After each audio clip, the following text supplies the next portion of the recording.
Bonjour à tous. Bonjour Philippe. Alors, le programme CLAP sur la recherche est une initiative de la FIRA. On sait, et M. Goël l'a rappelé, que la FIRA, son objectif, c'est de transmettre les connaissances issues de la recherche aux acteurs de terrain. Est-ce que tu peux déjà nous redéfinir ce que sont les acteurs de terrain pour la FIRA ?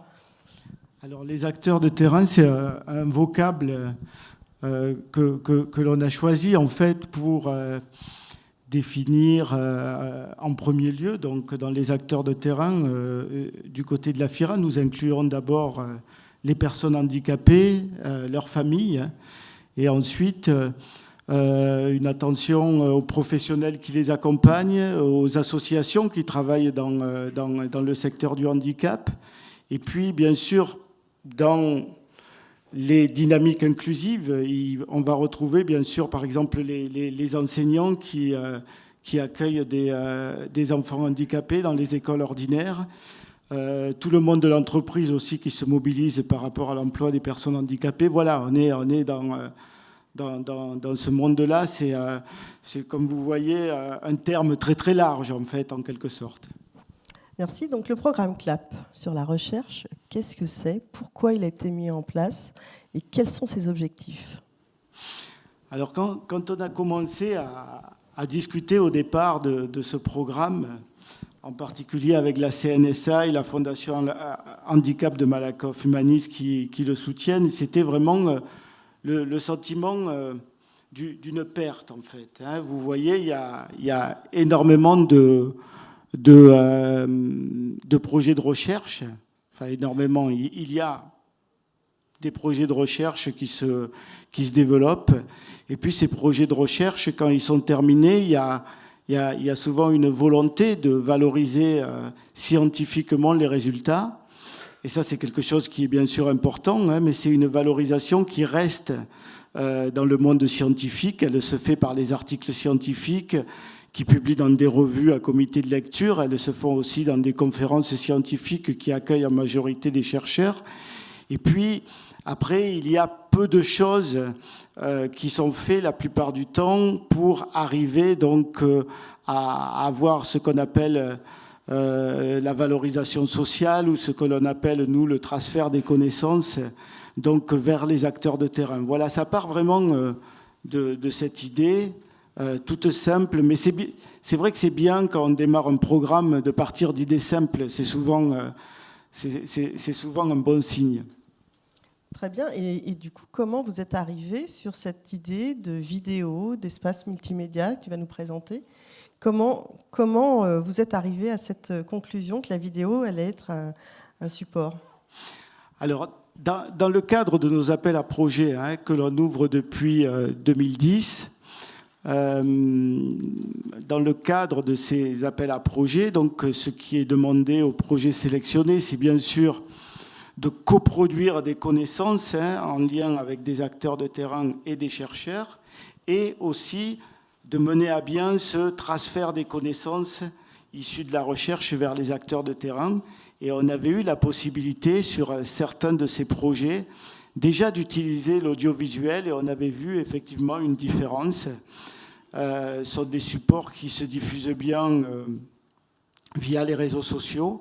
Et puis on avait vu un intérêt en fait à permettre aux gens quelque part de rentrer dans la recherche en fait avec un support audiovisuel. Ça ne veut pas dire qu'il faut s'arrêter là, mais c'est un premier pas pour découvrir les connaissances qui ont été produites. Et après, si les personnes veulent aller un peu plus loin, elles peuvent aller effectivement sur d'autres livrables. Et donc, on avait remarqué que l'utilisation de l'audiovisuel était intéressante. Et donc, c'est pour ça qu'on a ensuite proposé de continuer là-dessus avec CLAP. Très bien. Donc, une fois que l'idée a été posée, comment c'est devenu une réalité, ce programme ? Alors ce programme, tout ça va être précisé au long de la journée. C'est bien l'objectif de notre rencontre. Si je résume ça rapidement, nous avons réalisé 5 projets pilotes. Donc quand je parle de projets pilotes, c'est-à-dire que pendant les 3 premières années de ce programme CLAP, nous avons travaillé avec 5 projets de recherche qui venaient de se terminer. Et nous avons donc rencontré les acteurs de ces projets de recherche, que ce soit à la fois des chercheurs et des acteurs de terrain qui avaient été impliqués dans ces projets-là. Et puis, on a proposé donc à ces gens-là de les soutenir à créer des supports audiovisuels. Et bien sûr que ce soutien a été apporté par des gens dont c'est le métier, quoi, de faire du son, de l'image, des réalisateurs. Et c'est vraiment à partir de là qu'on a, sur ces 5 expériences, en quelque sorte, on a fait des tests aussi pour voir si ce qui était produit paraissait utile au public concerné. Et ça a été le premier temps du projet, en quelque sorte faire pour aussi apprendre. Et le deuxième temps du projet, ça a été cette volonté de vouloir capitaliser en fait ce travail-là pour que des acteurs qui finissent des projets de recherche puissent effectivement s'engager dans un processus de ce type-là. Donc il y a 3 guides pratiques qu'on vous présentera aussi pendant la journée et qui permettent effectivement d'être informés sur comment réaliser ce type de support audiovisuel et puis aussi comment mettre ces supports audiovisuels dans un espace multimédia où on va retrouver aussi les autres livrables de la recherche.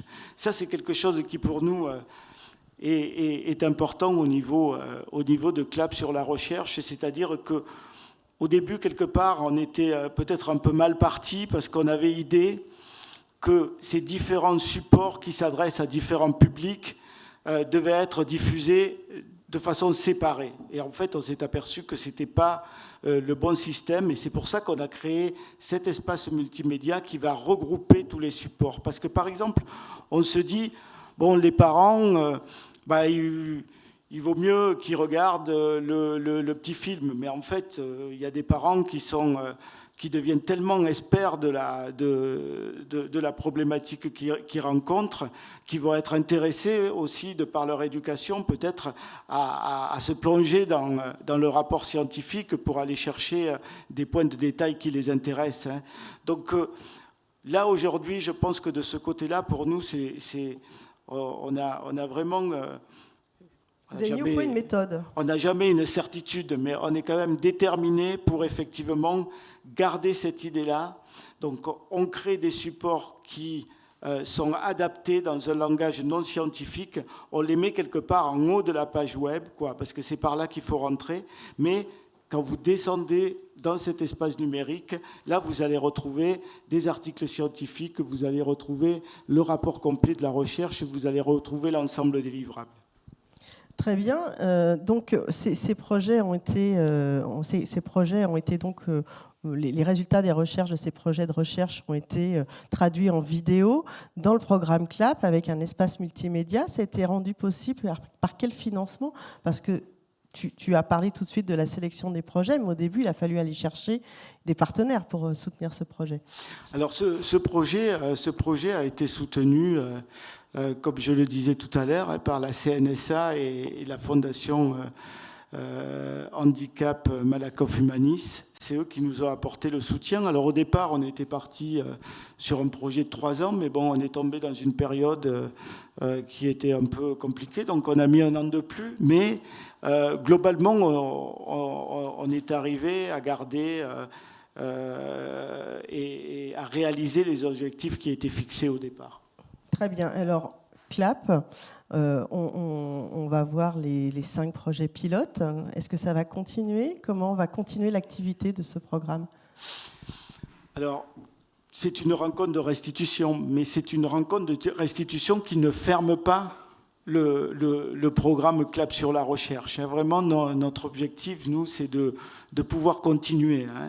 On est déterminé à avoir, d'un côté, nos appels à projets qui ouvrent chaque début d'année, et donc là, qui financent à la fois le processus de coproduction de connaissances, le processus de recherche. Ça, c'est quelque chose qui, pour nous, reste notre activité principale.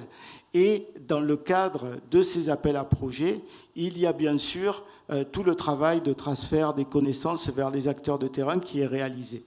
Donc voilà, ça c'est notre premier pilier d'activité. À côté, il y a aujourd'hui, avec le programme CLAP, un autre pilier d'activité qui va être de continuer donc à mener une veille sur les recherches qui sortent dans le secteur du handicap et de contacter des projets de recherche qui nous semblent vraiment importants à diffuser auprès des acteurs de terrain. Et donc vraiment une grande volonté de continuer à travailler de ces deux façons-là. Très bien, merci Philippe. Je propose qu'on regarde comment se présentent ces espaces multimédia à partir de maintenant. Merci beaucoup. Merci. Au revoir.